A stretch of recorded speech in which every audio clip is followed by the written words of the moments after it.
What you got The here? Linksys. This Oh, is the extender that I bought and tried to install.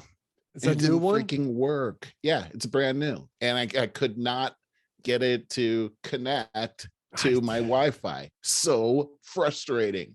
I like, somebody's got to know how to do this because I I had know, the and I same. I did the same thing, and I tried it several times with the top rated whatever, and it said it's so easy. I would see it come up under my Wi-Fi selections, yeah. and I couldn't get it to work. Yeah, same here. It's the same thing. And it's so maddening. And I went to the store to talk to somebody about this. And I'm like, here's the experience I had with my old one. And will I have the same experience with this one right here? The guy was extremely knowledgeable. He told me all the ins and outs of every single one of them. He's like, basically, you just plug it in. And I Yeah, mean, there's really nothing else you have to do. So I'm like, okay, cool. So I bring it home, you plug it in, you got to, there's a couple things you do have to do. And then the light's supposed to turn green and it's supposed to yes, stay on green, yeah. and it doesn't. It's amber and it's flashing. And I'm like, well, let me just log it. It is just, I pulled all my hair out. Except for my beard. Anyway, it's just, are you I kidding know. me? Why does this have to be so hard? You should try to call their own trouble. I'm sure they have a phone number on there for their own Oh, oh troubleshooting. yeah, they do. I gotta, let me I try know, that. I Gee, know, I know. But it's the dude, day, the modern this is day that we getting live really in. tough on the podcast though. These the It is. constant, I know. yeah. I know. I don't like it either. I don't like I it know. either. That's why I brought it up. I'm trying to do something about it. Oh, I know. And I feel you because I tried the same thing and I didn't have any success with it either. But I have a 60. I way up here, I still get 60 megabytes per second. So Yeah, it's that's not that good. bad. Yeah.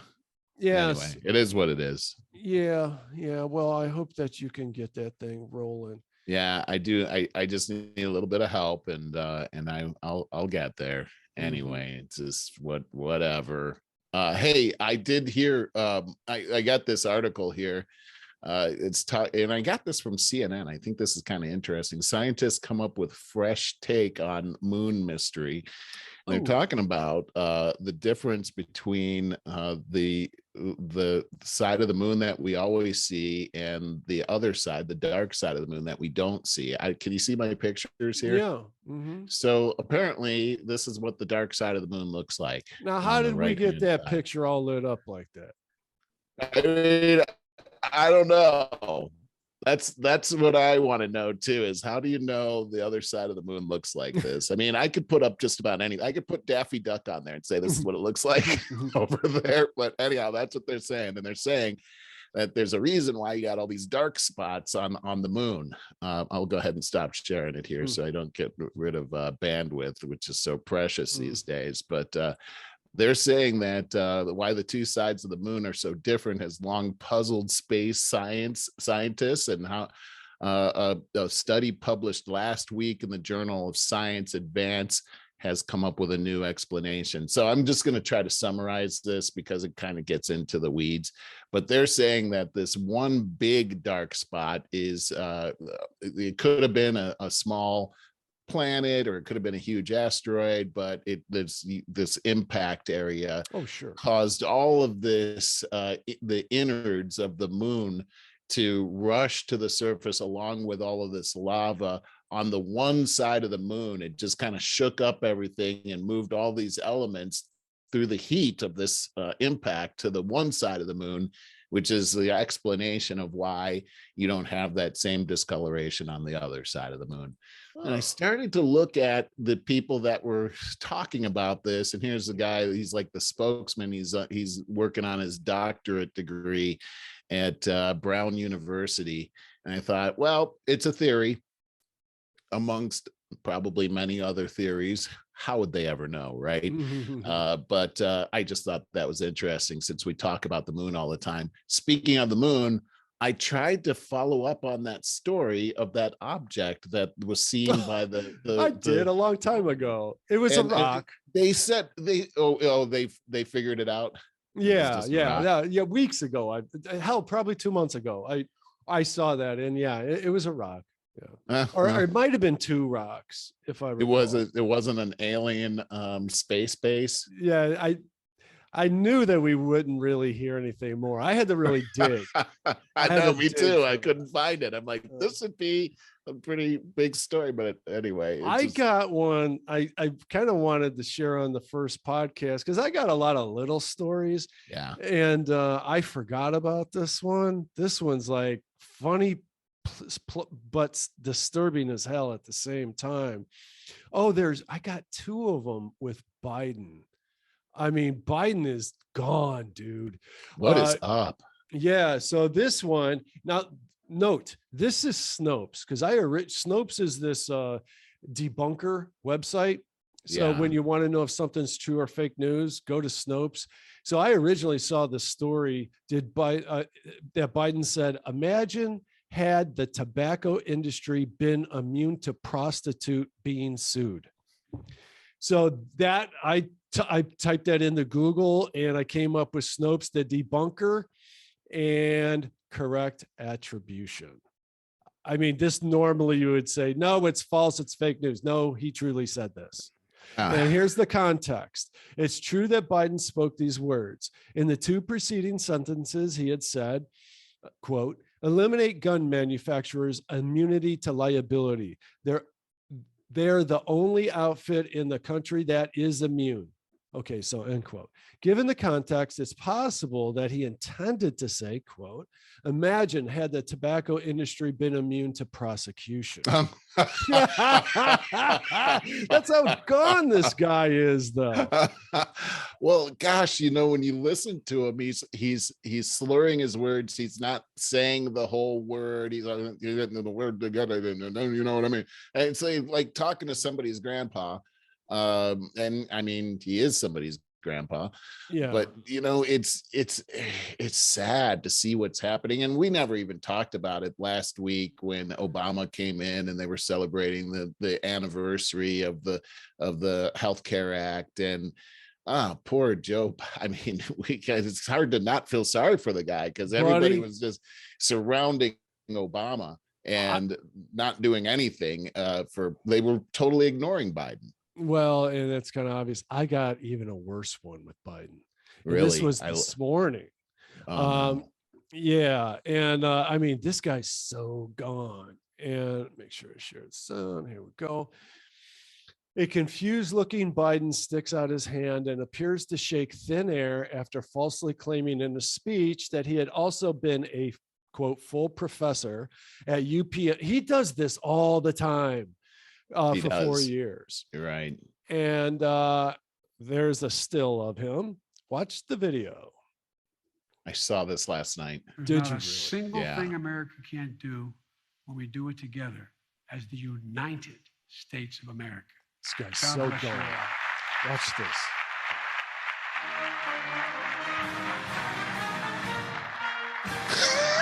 Oh my. Oh God, buddy. It's like a Saturday Night Live. It is a bad one. I feel like it's probably cruel to laugh, but it is funny. I mean, in a really horrific way. Yeah. I got some too bad. I gotta find that window where, okay, I found it. Jeez, the video was so loud you probably heard it over my microphone. Oh God, he's a mess, man. He's a mess. And you know what? I'll tell you straight up. You've been frozen for a long time, so I'll just talk. I don't think we would have any of these problems with Russia if anybody else was president other than Biden. But he's just so feeble and weak. You're right. And when I look at kind of how he's dealing with Russia right now and saying, yeah, I think they're guilty of war crimes. Okay, you're never going to be able to de-escalate the situation if you're accusing them of war crimes. Okay, right. Probably war crimes are happening because, I mean, from the video that we're seeing, it looks like that. But we need to get this thing tamped down. Like, you accusing Putin of war crimes is only throwing gasoline on this whole thing. And here we're standing, thousands of miles away. We're not involved in the conflict yet. I feels like we're making it worse for the Ukrainians by saying these kinds of things. It's only going to escalate matters. Right. And it's like you're fighting a war against Putin, and you don't care how many Ukrainians die in the process. This is not. It doesn't seem right to me. No. And then how about the border crisis with Abbott busing immigrants out to DC, which I think is a really good move. It finally shed some national light on this, because the mainstream media doesn't cover it at all. They completely cover it up, but now they have to a bit. Are they covering this? Because I thought about this, and here's what I'm double-minded on this one, Barry, and here's why. I hate what's happening at the border, but I also know that these are human beings. Yes, and I know that before they ever even get to the border, there's a bunch of wolves in sheep's clothing that are trying to just rob these people of everything that they have, including their dignity. And then to use them to make a political point, to me rubs me the wrong way, because that's what's happening at the border to begin with, that I hate. But then to take our taxpayer money and ship them over to DC, into the heart of our capital, because it's, even though I don't live in DC, it's my capital. I want there to be attention on this, but is this the best way to get attention? Nothing else has worked. A political point scoring thing. I understand what you're saying, but at the same time, I try to put myself in the place of these people. I don't think it's right to come across the border like this, but then to use them and ship them out to DC and say, hey, I don't know, Barry. I know, Merle. The whole thing is ugly, man. The whole thing is ugly. And I try to, you know me, I try to stay out of the talk about one side or the other in the divide. I want to be anti-divide, but the left is responsible for this border crisis, and they like to use their bleeding hearts talking about kids in cages and the rights of these people and all that. These people wouldn't be having a third of these problems if you shore up that border wall. These kids would not be getting seized by these coyotes and being used and to run drugs and to get themselves over on the other side of the border wall. The atrocities that are occurring because they won't shore up the border wall is ridiculous. It's inhumane. It's a humanitarian crisis is what it is. It's terrible. And this is created and maintained by the left. Just got to call it out. That's just the way it is. I mean, people on the right, people in the middle, all want to take care of this problem. And I'm all for loosening the restrictions for legal immigration. Screen people so that you have half credibility, you're in. That's great. But the illegal immigration needs to be controlled so that it's, once again, we're feeding the cartel. You know what's really interesting about this, because I agree with you regarding this whole thing. This is a left created problem, and at the same time, you've got Congress is responsible for what happens at the border, and they have all the wherewithal to come up with an idea that would work over there. And if it's loosening up requirements for immigration, Congress has the power to act on that today. Why don't they? And that's when you start to realize, well, gosh, when the Republicans were in charge, that Congress could have done something, but they didn't. And then, but they talk a good game when they're in the minority, but then when they're in the majority, they don't do anything. It's very true. The same thing happens on the left. We can't have this, but they don't actually do anything to make things easier for people to come through legally through legislation, which they could do. So basically, it looks like both sides are somehow incented to do nothing about this invasion that's happening at our border. That's a And really good point. I bet if the right journalists with the right access did some digging, they can unearth the real reasons why that is, where the incentives are coming from. because the bottom line is under the Trump organization, you had this Title 42 where it's kept sick people from coming over the border, but you also had these other rules where you got to wait to come into the country while that's being while your case is being looked at, blah, blah, blah. And that really brought it down to a trickle. But yet Congress still had the ability. They had a Republican in the office as a president. They had a majority in Congress. They could have bubbled up something that made things a lot more easy or more whatever, fair, I guess. But they didn't do it.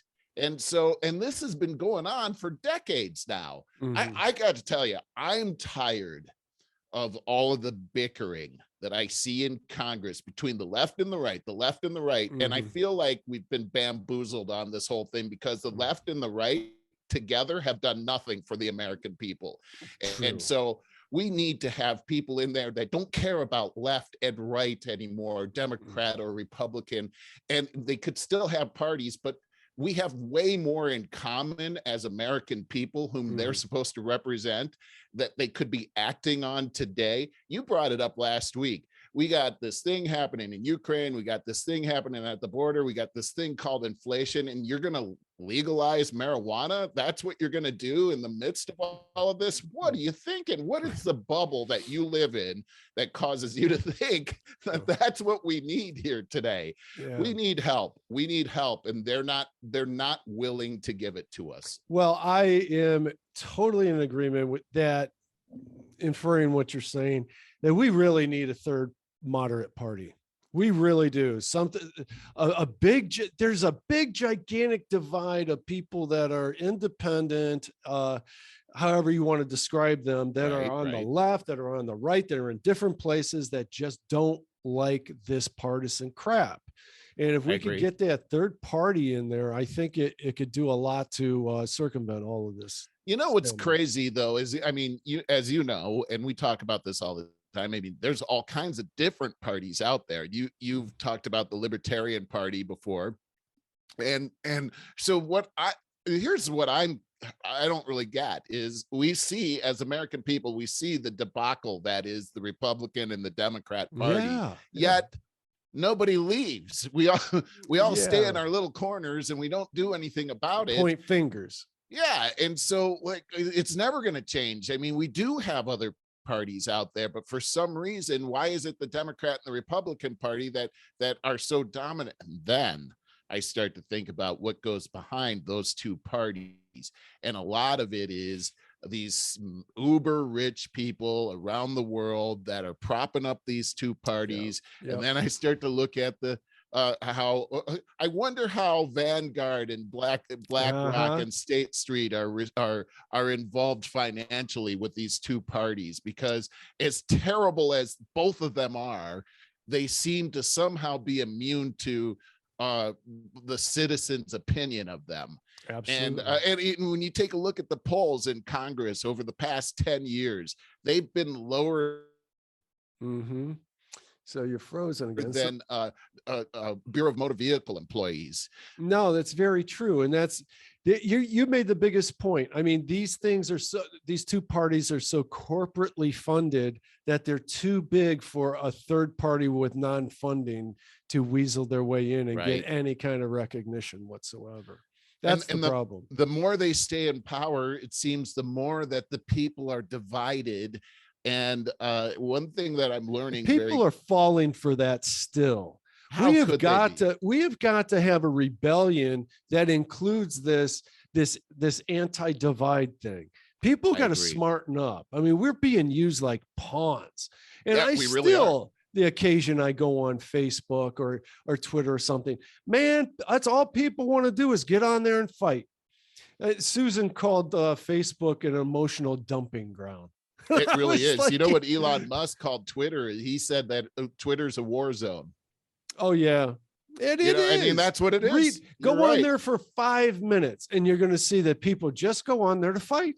That's it. Yeah. You're taking incoming every time, man. You put your opinion out there and get ready. Put your shields up because it's coming, man. Yeah. And It's addictive. especially if you have any kind of conservative ideas, it seems to me like there's a that's I think not it's the either place way. to have.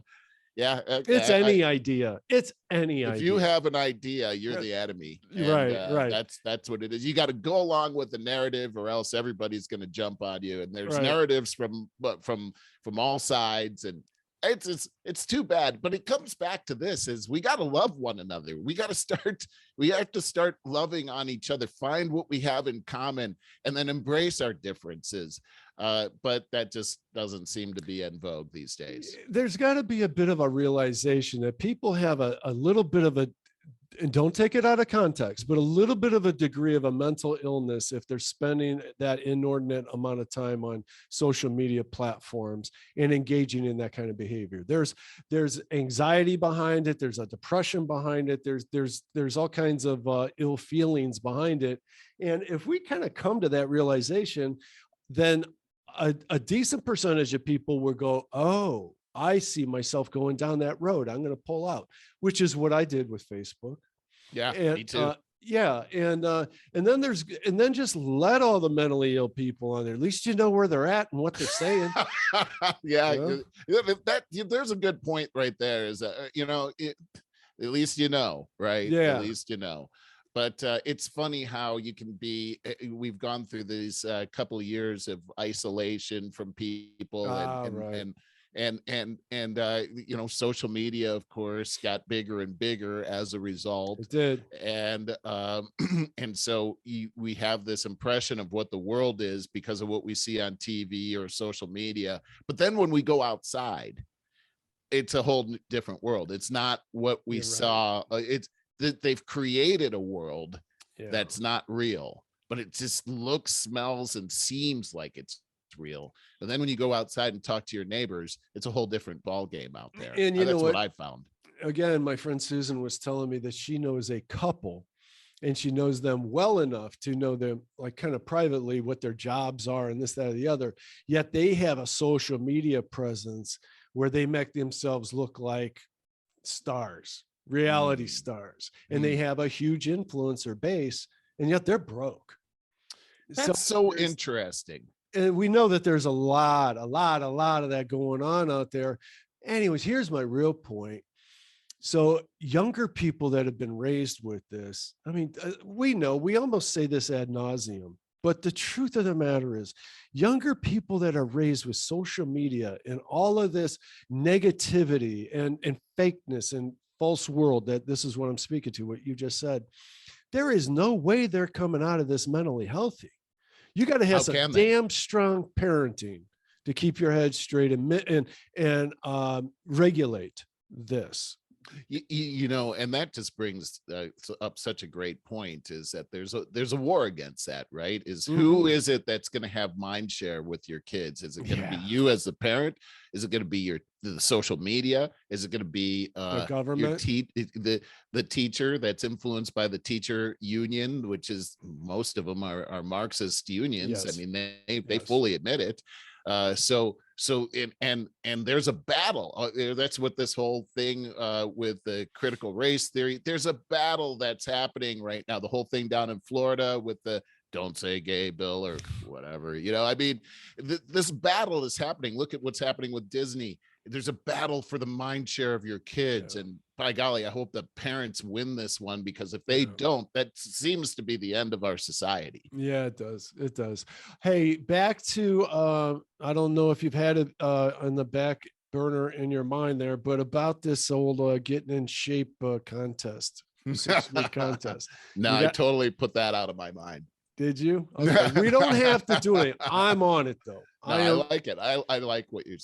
Go ahead. I was just teasing. Oh, okay. Well, I just wanted to say, did you want to double down on that and go like all in with the embarrassing tight t-shirt photos?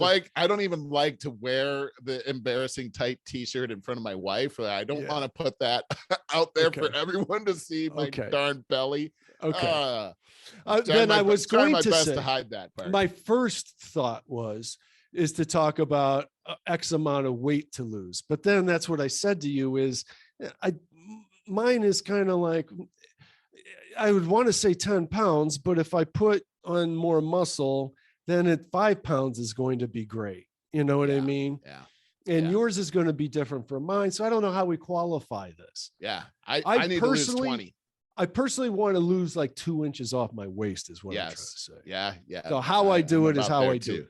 Yeah. Oh, by the way, I heard half of a really good podcast with Rogan. In fact, when I was scrolling through who he's had on, I probably listened to about 1/5 of his that interests me. It was Bill Maher. Oh, I saw his name and I was like, damn, that's going to be a great podcast. And yeah, I bet it was.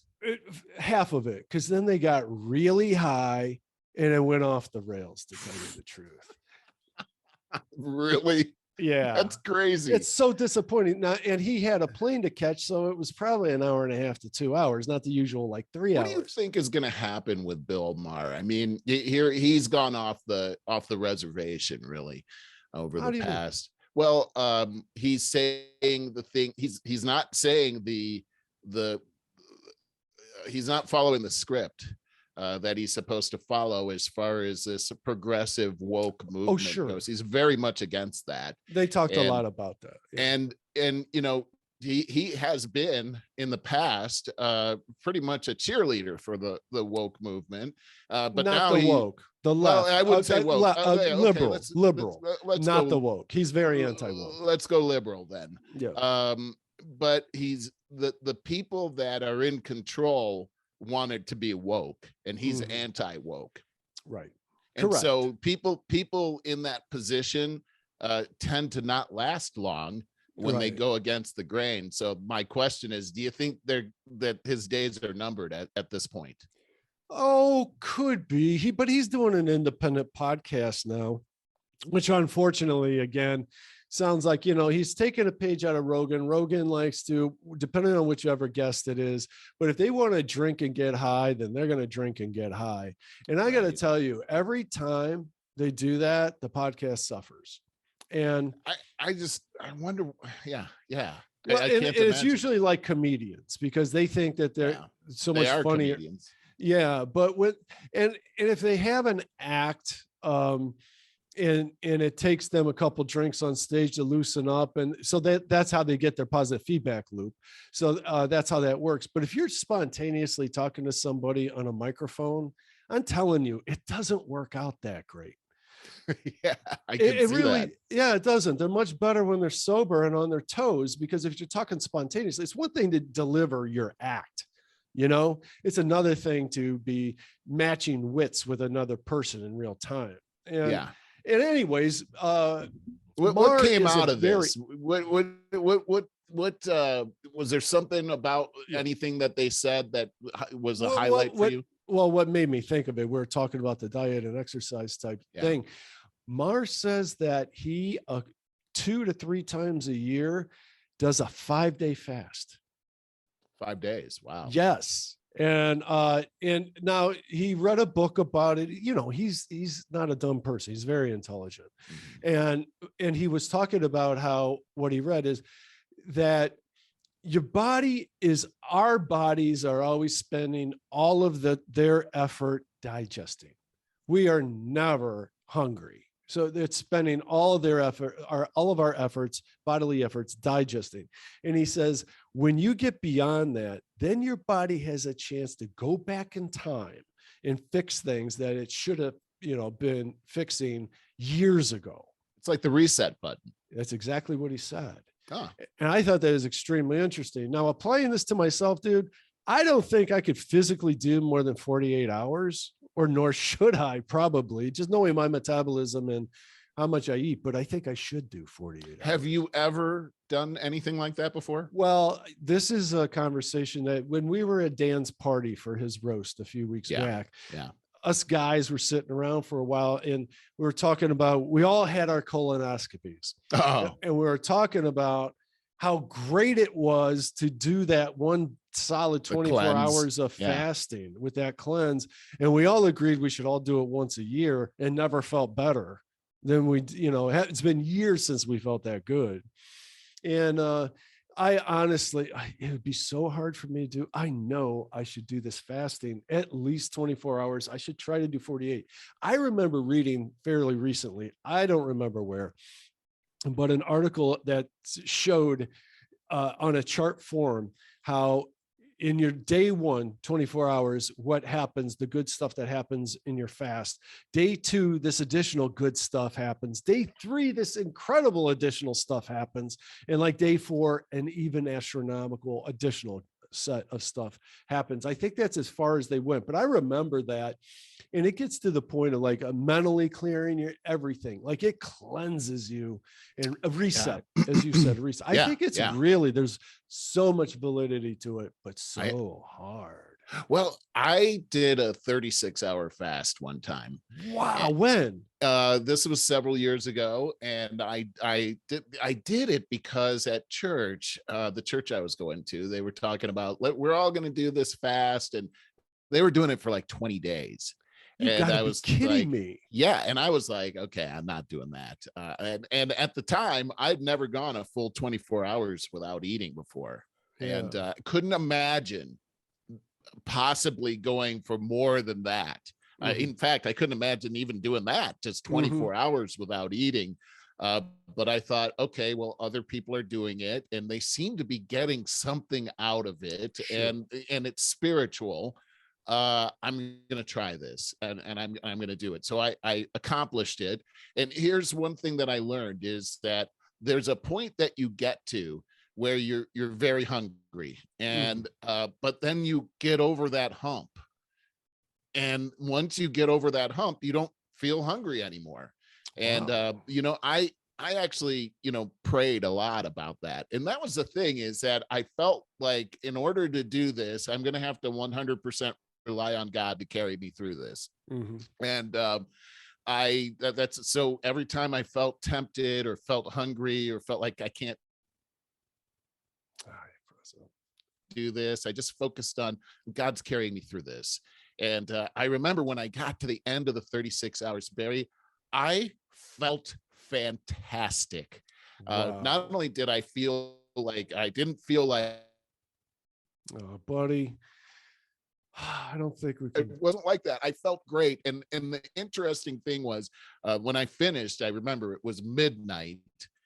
I turned on the TV. Anne Marie was asleep, and there was this very inspirational Jesus show on called the Perfect Dinner Guest, and it was the guy that played Jesus that spoke to my heart about this whole thing. And I remember I watched it. It was an hour-long thing, and at the end, I thought maybe I should go another 24 hours. Nah. So I just, but I did it 36 hours. I haven't done it since then. But I feel like if I needed, I know you can do it if you wanted to do it. If I could do it, I know our hunger thing is sort of similar. If I can, you can do this. It's you can do this. I'm just formulating an idea that I'm going to throw out there that maybe we should give some thought to doing that and together and documenting this every day. Interesting. I'd be interested in that. Yeah. I like what you're saying. Dude, this is like one of those things where it's like, I have a hard time committing to it because it sounds impossible for me, but I would mean a 36-hour one too. That I could see us so angry at like 24 hours and calling each other up. Why did you make me do this? If we lived near each other, we would meet and wrestle somewhere. You're right about that for sure. Let's give some thought to that because maybe we should do that. It'd be interesting to push out that idea on social media and let people follow us, and maybe we actually talk maybe twice a day or something for a half hour, compare notes on how we're feeling, what we're doing. First of all, I want to know the rules. Like when I talked about Bill Maher doing it for 5 days, there's got to be some kind of rules. Like when I did the colonoscopy cleanse, you could drink chicken broth. And I drank a lot of chicken broth. So can you do that? What about coffee? What about vitamins? What, supplements? What about those things? I need to know those rules. There's got to be some rules like that. And I remember during my thing, I I allowed myself to have water, coffee with no cream or sugar or anything like that. I did have that. I had no solid foods whatsoever. I did have a little concoction that I made for myself that it was out of like liquid. There was like grapefruit juice in it and some other kind of spice that I put in that supposedly to dampens your hunger, but it was no calories were in it or anything like that. But so yeah, we have to come up with something along. Well, and I don't mean rules so that it's equally hard on us. I mean rules nutritionally so we get the biggest benefit out of it. Yeah, I the correct way to do it. Yeah, that's what I mean. Yeah, I'm with you on that. Thought to it. I think that's a really good idea. It sounds really hard. It'd be interesting if we could get some other people, some fans along the way to let me tell you one other thing about that fast that I did was I thought, okay, this is something I read in the Bible, is if you go on a fast, you're not supposed to be like, oh, I'm on a fast and tell everybody about it. You know what I mean? Like that's for me, it was between me and God. And so I didn't tell Anne Marie I was on a fast. And somehow I was able to not. I don't know how I got away with. I don't know how I did that, but after the 3 days had gone by and it was like midnight, she was asleep. So the next day I told her, yeah, I fasted for 3 days. She was like, what? You didn't even seem evil, because she knows how I am when I do too. But how does everybody does? How does 36 hours equal 3 days? That's a really stupid question, because 48 hours is. I'm sorry, it 24 hour period. I said 36 hours today. It was 3 days, so whatever. I miscalculated. Yeah, I guess that's right. 3 times 24. 58, 60. Yeah, 72 is right. Yeah, 72 hours. It was 72 hours. Brutal. But it felt like 36. No, it didn't. It felt like a week. No, but I'm telling you, the best part about it for me was I felt closer to God. I just did. I felt like when I got to the finish line, I almost felt like I was being hugged by God. I can't even really explain. I can understand that. Even just this week, as I really buckled down in every regard, I have felt more clarity and happier. And like, as I say, vibrating at a higher level. And I've been really embracing it. I mean, really embracing That's good, man. I like it. I like what you're saying. Yeah. Cool. So let's, give some more thought to that. If you want to commit to, so we kind of got a couple of vague ideas out there. One is the 6 week challenge, where I want to lose 2 inches off my waist. I know that. So what does that mean to you? Is that like pant size? Is that what you're looking at right now? I guess. I know is that I want my jeans to fit like they used to fit 20 years ago. Yeah. I got this little inner tube going on, and I am disgusted with it. Disgusted. Yeah. So I want to lose that. And I'm with you. Now with me, I love exercising. You made a good point, and I fully embrace it. It's like, well, I got to do something that I love doing, like bike riding. Yeah, I always encourage everybody to follow that route to an exercise. Otherwise, you're going to be on the chart, bing, bing, bing, up and down, compulsive behavior. It's not going to work out. Me, fortunately, I love going to the gym, and I love working out. I don't work out hard, but I don't sit on equipment for more than 30 seconds without moving. I'm always in motion. And so I just, yeah, when my muscles get sore, I lessen the weight. I don't care. No ego involved. I'm just not going to hurt my shoulder. That's all that really matters. And I want to keep burning calories. Yeah. But I do love doing that kind of working out. So for that reason, I just can say, I just need to lose the shit around the middle is what I mean.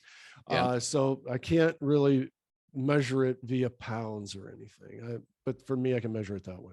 And you know what? It's just going back to, I mean, I'm in agreement with what you're saying, and the whole tight shirt thing. I remember at one point I joined Weight Watchers, and my daughter had recently given me a shirt that I loved, but that didn't fit me. And I remember telling the people at Weight Watchers, my goal was to be able to fit into that shirt. And I remember the day that I wore that shirt to Weight Watchers because I could fit into it, and everybody just totally like they cheered me on and everything. That was a pretty great moment right there. Nice. And so yeah, I have some clothes that I definitely want to I want them to either fit better or fit. And you mentioned jeans. I've been working out and everything, and I put on my jeans this morning, and I'm like, hey, I'd like this to be a little more comfortable around my waist right now. And so yeah, you know, like it's such a great feeling when you can fit into those clothes that you know weren't able to fit in because you gained some weight. And I definitely have some of those clothes here that would be a great litmus test for, hey, you're doing it. So I was thinking at the gym when I was first formulating this idea to push out to you, I was thinking that my secret weapon would be to fast for a day or two. If I could do 2 days, and now you got me almost talked into doing 3 days, but I know that would, when Mar was talking about it, he's like, yeah, my weight, he's obviously a pretty small dude. Yeah. He's like, yeah, I started out at like 155, but, and I went down to 145 in 5 days. Jesus. And then after that, I level out about 150, which is like my perfect weight. 150. I remember. I mean, that's really little, but I'm imagining if I did it, it would really work. I mean, I know it would have a really great effect. I was like in 8th grade when I was 150. I need to get to the point where I hear my stomach growling on a regular basis. Oh, it's time to eat. My stomach's growling. Dude, when's the last time your stomach actually really growled? Yesterday. Really, for real? Yeah. I mean, not a gurgle, but a no. I hear that every day. Really? Yeah. I hate to admit this, but I don't normally have breakfast, and then and I have coffee, and then I get into my day, and then I actually forget to eat until my stomach starts to growl, and I'm like, oh my gosh. And so sometimes I don't eat until late in the afternoon. Well, that's the rules to intermittent fasting, which is a lot of people have great results with that. Well, yeah, but the problem for me is that I bottom load it. So I'll have dinner, and then I'll want a snack all night long, right? Okay. And so like that's so it's 6 in one hand, half dozen in the other, right? Well, so like it'll be 10 o'clock and I'll be starving. I need to go to bed, but I'm starving, you know. So that's something I deal with too. Yeah, I hear you. I just know I'm in a good place, and I'm really excited about doing this diet. That's awesome, man. I'm riding off of your emotions here because it's something I've been thinking about. Yeah. But to be able to have sort of an accountability partner on something like that is a lot more powerful. Oh, it certainly is. Now, if Weight Watchers works for you, maybe you go back. Oh, really? They changed it. So the program that totally worked for me, of course, they're always in fix it mode. And then once they fixed it, they had this whole formula. They changed the whole formula so that it made it so much harder to follow the formula that I couldn't follow it anymore. Well, I understand. What about Scott's coaching method? So I'm attracted to that just because have you seen him? I haven't. Oh my gosh, it's crazy. So I mean, I wish I had pictures I could show you right now. He looks like he did like right after college. You got to be kidding me. No, I'm not kidding you. Wow, that's great. So he's still doing it. Yeah, and he looks fantastic. He sent me a picture the other day of he and I had gone on a bike ride several years ago, and I can't help myself, Barry. It's like, it is Scott. I'm always wanting to challenge him because I'm his bigger brother. So I'm like, oh, you're in town? Hey, let's go for a bike ride up this huge hill. we got to the top of the hill, and he took a picture of us, and you know, he's like, I was in pretty good shape at the time. You know, he's a lot bigger, And I was looking at that picture of him and looking at the pictures I've seen of him lately. It's day and night. I mean, he's lost like something like, I don't know, 75 pounds or something huge like that. He looks so much younger, and just he's got so much energy. Younger. He sounds like he's got so much more energy, so much happier as well. And so I'm really proud of him. And that whole thing. So his thing is kind of extreme in how he's able to do it. But he says that, once you kind of get through the first couple of weeks, then you get used to it. And now he's totally, this is what he does. Okay, so is he still using the coach, or is it just that his lifestyle is now like this? I believe that he still uses the coach. So it goes back to this whole accountability thing. And by the way, my stepfather, Larry, is doing it as well. And he's been doing it now for at least 6 months, maybe longer. And I see him every couple of weeks on we still do our Bible study. He looks fantastic. I mean, he's lost like 30 pounds or something crazy like that. And so Scott is his coach. This is pretty cool. Oh, that is pretty cool. Yeah. Well, can Scott be your coach too? So we talked about that, and I'm like, Scott, I don't want to hate you. Like, suddenly you have power over my appetite. I might have to kill you. You're right.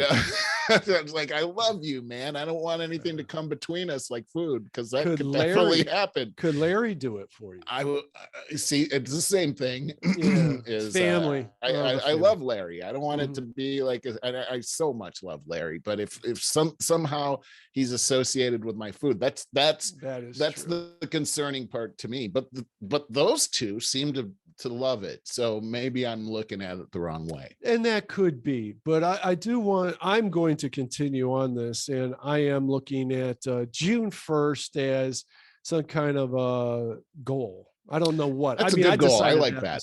I like that. That's actually like 6 pretty weeks. Cool. Yeah. It's summer. Yeah. I like this. The more we talk about it, the more I'm liking this idea. Well, and if you get more ideas or some kind of commitment that you want to back it up with, give me a call or text or whatever. Well, I'm thinking about this tight shirt picture thing that I don't necessarily want to show our audience. And I don't either, dude. but I wouldn't mind having that picture for the after picture. You know what I'm saying? Like and June 1st, let's break out that picture and make the comparisons. Maybe that's what we do. I don't know if while I'm at this state, I don't know if I want to put that picture out there. You know what I mean? Because it's going to make me feel worse. I understand. That's kind of funny. That gets to the whole issue of body shaming of today, where of course we go too far, because it's like dealing with any addiction, and you could say food addiction or whatever, but of course there's the whole leftist movement is you can't body shame anybody. But the problem is we have a problem with diabetes in this country. We have so many health problems because of obesity. So you need the balance, because it's true, when somebody is shamed and bullied, you increase their anxiety. And so that's with any addiction. It could be alcohol, it could be drugs, whatever. If there's put more anxiety on it, they're going to want more of their substance abuse to mask the anxiety. So, but you need the balance, but you also need the motivation. Get off your ass and fix this. It's a tightrope walk. Yes. Well, speaking of this, the whole tragic subway story in New York, and they finally caught that guy, and then they show him. Now, I'd seen him on a couple of podcasts. He has like a podcast. Have you seen this guy? Yes, I have. Okay, so he's done these podcast things where he's all angry on the podcasts and everything. Then that's what I saw first. Then I see him being brought in, and now you can see his whole body. And holy cow, that guy has been eating a lot of donuts. Yeah. And I was like, oh my God, he's got podcast body. He's just sitting there in front of a computer doing nothing, eating. And I'm like, I don't want to be that guy. I don't want to look anything like that. Somebody coming up my driveway. Interesting. Like, That's kind of pretty early neat that for you keep an eye on things from Mission Central there. Hey, what's going on out there? Right. But Hey, you kids, get off I my thought I lawn. heard that guy also has regularly been on social media talking about wanting to kill people and things like that. And the point that was, I think it was Bill Maher maybe, that made the point of, well, if he were a white guy and saying the right trigger words, he would have been censored and investigated and everything else. But because he's a black guy and talking about killing people, it goes totally under the radar. You know, that's such a good point. Anne Marie was saying the same thing. Like, he can say that, and then if we talk about freedom of speech or anything like, so we could get censored for that. That's the point. But he could talk about killing people just willy-nilly, and I agree with what Maher's saying there. Well, and I don't know if it was Maher. I listened to a lot of podcasts, but the real point there is that there is an opportunity to prevent what he did. But because of the politicization of our speech, it just totally goes under the radar. Well, this is a good subject, Barry. I like what you're saying, because I agree. But at the same time, how many other people have been saying things like that in this divided society that we live in right now? Oh, God, and so the thing that could be, the thing I'm concerned about is, as we talk about free speech, is that in the name of security, it's sort of like, you seen that movie, The Minority Report, where they can figure out people that are about to commit a crime. Right. Well, the fact is that that's a great way to shut down freedom of speech. And so I see these videos and I hear what he said. I wouldn't say those things, but does that mean that he's guilty of the crime? I don't know. Not that he's guilty, but it would trigger an FBI investigation behind the scenes. Agreed. I agree with that. First thing is that we can't just, this is what happens when you just say whatever comes to your mind, is that something like this happens. And let's say the guy isn't guilty. I don't know if he's guilty or not. It seems like he is, but let's say he's not. And you said all those things. Well, you sure did make yourself look real guilty right there. And that's really something. Isn't it amazing that the video surveillance system in the train and everything seemingly wasn't, all the cameras weren't working during this time? What the? Oh, that's normally. It takes a lot of maintenance to make sure that all these cameras work. It seems like regularly, no matter where you are. It just seems like we've heard this camera thing several times before. For instance, with the Epstein, the cameras didn't work. And but the fact is down here in these subways, we've known for the last 2.5 years how dangerous the New York subways are. And all of this political talk about how we're going to make sure this is fixed and everything. The new mayor of New York talked about it. We're going to fix this. First, he denied that it existed. Then we're going to fix it. But the cameras don't actually work. And I don't know, just, I wish that, I just think that's terrible that it didn't work. And you're right, that always is happening, but it seems like that would be a number one method of controlling the violence that's happening there, is making people accountable. Your point, you make a good point. Like the Epstein situation, like the most highly political and public situation on earth, I think you should know that the cameras are working or not. That should be priority number one. Additionally, the subway system has been under such scrutiny, and probably almost equally is important that those cameras are deemed working. Yeah, so we'll see what happens with this guy, but it's an interesting case. It's an interesting case. I hope they got the right guy on this one. I don't know if they do or not, but the fact that those cameras didn't work, I'm hoping that somebody took their phone camera and caught him in the act of this, so that they can just legitimately put this guy away. Here's another thing too that I saw that I thought was really interesting, is they have him on a terrorism charge. And when they brought him into court the other day, he didn't make a plea. Guilty, not guilty. And I'm wondering if he was even allowed to make a plea, because under the terrorism rules that we've come up with over the last 8 years, you don't have the right to a fair trial. You don't have the right to a speedy trial either. And you don't have the same rights that you would have if you were convicted of murder. So it's kind of an interesting thing to keep your eye on. Yeah, agreed. I'm gonna have to go, bud.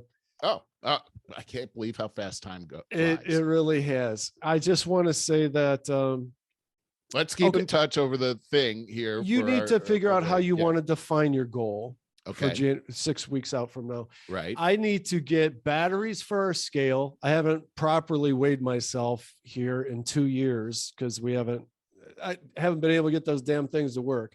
But I went to a doctor a few weeks ago and they said I was 208, which I find alarming because I remember I felt like I was about at my ideal weight in Greece when we went to Greece. It was 2006 and I was 207. Now I'm 208 and I feel this dumpy. That means I'm losing muscle mass. There it is. You know what I mean? Yeah, I do. So, which means I need to change my expectations. I need to work with that. Yep. Well, So- it's a changing scale here that we have here as we get older, and Right. we have to change what our expectations are and everything. My big thing is besides the weight thing, and it's a great indicator, but I just want to feel good, like energy. I want to feel healthy, whatever my weight is. And I have been feeling good this week because I have been too. Same here. Good. So let's ride that.